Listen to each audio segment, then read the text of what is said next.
দর্শক, ভোটের আরও খবর জানাতে এ পর্যায়ে সাভার থেকে যুক্ত হচ্ছেন সহকর্মী জহিরুল ইসলাম খান লিটন। লিটন, আপনার কাছেও জানতে চাইব ভোটের পরিবেশ কেমন, আপনি কেমন দেখছেন ভোটার উপস্থিতি?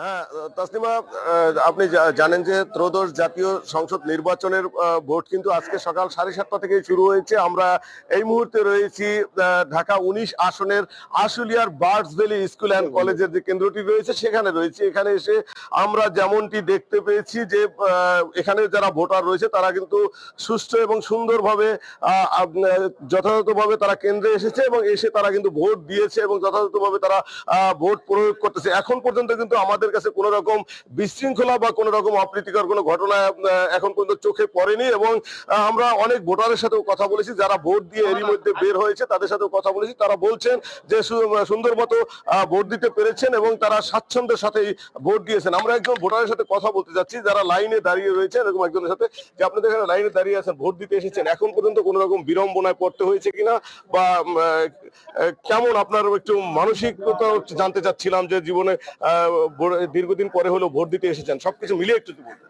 আলহামদুলিল্লাহ, অনেক ভালো সুন্দর পরিবেশে ভোট দিচ্ছি আমরা।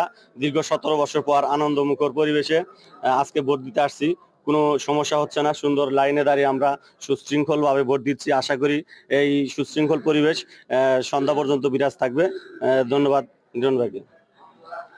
যেমনটা শুনছিলেন যে এরা কিন্তু এখন পর্যন্ত সকলে যে ভোট দিতে এসেছেন তাতে কোনো রকম সমস্যার সম্মুখীন হতে না এবং সকলের ভিতরে এক প্রকার আনন্দের সাথেই তারা ভোট দিচ্ছেন এবং ভোট যে একটি উৎসব, সেই উৎসবতার কিন্তু সাধারণ ভোটার যারা রয়েছে তাদের ভিতরে ফুটে উঠেছে এবং সকলে কিন্তু সেই উৎসব এবং উচ্ছ্বাসের সাথেই কিন্তু সকলে তাদের যে মতামত রয়েছে সেই মতামত দিয়ে তাদের নির্বাচিত যে প্রার্থী রয়েছে তাকে তারা নির্বাচিত করার জন্য কিন্তু মুখিয়ে রয়েছেন। এই ছিল আমার কাছে নির্বাচনের এখনকার মতো সর্বশেষ তথ্য।